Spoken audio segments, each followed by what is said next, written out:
আর নজর রাখবো বর্ধমানের দিকে। বর্ধমানে সেখানে তৃণমূল কাউন্সিলর বনাম তৃণমূল বিধায়ক। হকার উচ্ছেদ নিয়ে কাউন্সিলরের নিশানায় বিধায়ক, বেছে বেছে উন্নয়ন করার অভিযোগ।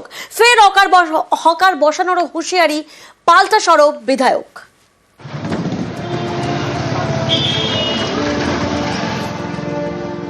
আমি বলছি 33টা ওয়ার্ডে কিচ্ছু উন্নয়ন হয়নি, শুধু 23-24 ছাড়া কোনো জায়গায় উন্নয়ন হয়নি। কোথায় কি রাস্তা কি হয়েছে দেখান। চেয়ারম্যানকে এবং বিধায়ককে জানিয়েও কোনো ফল হয়নি আমাদের। এগুলো নিয়ে কোনো বক্তব্য না, এটা দীর্ঘ 10 বছর ধরেই সবাই বলে। সারা বর্ধমানে কি উন্নয়ন হচ্ছে বর্ধমানের মানুষ সেটা জানে। আপনাদের কথা দিলাম চ্যানেলের মাধ্যমে আমি আবার এখানে দোকান বসাবো, কাউরি কথা শুনবো না।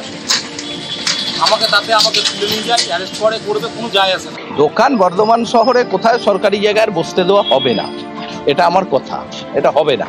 যারা ওই টাকা পয়সা খেয়ে দোকান বসাবে তাদের দায়িত্ব তারা নেবে। দোকান আমরা কাউকে বসাতে দেবো না রাস্তার।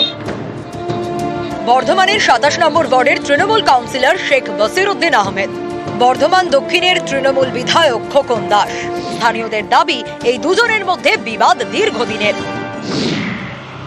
বুধবার 27 নম্বর ওয়ার্ডে ফুটপাত থেকে হকারদের উচ্ছেদ করা হয়। তারপরেই বিধায়ক খোকন দাসকে নিশানা করেন তৃণমূল কাউন্সিলর।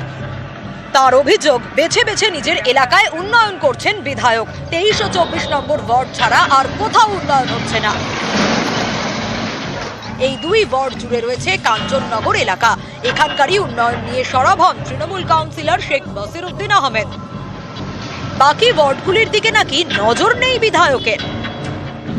আগের থেকে শতগুণে উন্নত হয়েছে, যেমন রাস্তাঘাট হয়েছে, লাইট হয়েছে, হ্যাঁ ড্রেন হয়েছে, এইসব। বিধায়ক মহাশয় তো কাঞ্চননগরের বাসিন্দা, উনি ওনার এলাকাটা খুব ভালোভাবে সাজিয়ে দিয়েছেন, কিন্তু গোটা বর্ধমানের আর সমস্ত যেসব ওয়ার্ড রয়েছেন সেই সব দিকে নজর দিয়ে যেন উনি সব ওয়ার্ডের এরম আপনার এলাকার মতো উন্নয়ন হয়। এবার হকার উচ্ছেদ ইস্যুতে বর্ধমানে হাওয়া গরম। ফের হকার বসানোর হুঁশিয়ারি দেন 27 নম্বর ওয়ার্ডের তৃণমূল কাউন্সিলর। পাল্টা বর্ধমানের রাস্তায় কোনোভাবেই হকার বসতে দেওয়া হবে না বলে দাবি করেন বিধায়ক। আরে ফুটপাত উচ্ছেদ করতে গেলে দোকানদারকে আগে নোটিশ দিতে হয়, সে নোটিশও পর্যন্ত দেওয়া হয়নি। ফল অবশ্যই পাবে, লোকসভা ভোটেই ফল পাবে, বিধানসভা ভোটে। আপনাদের কথা দিলাম চ্যানেলের মাধ্যমে আমি আবার এখানে দোকান বসাবো, কাউরি কথা শুনবো না। আমাকে তুলে নিয়ে যায়, অ্যারেস্ট করবে, কোনো যায় আসে না।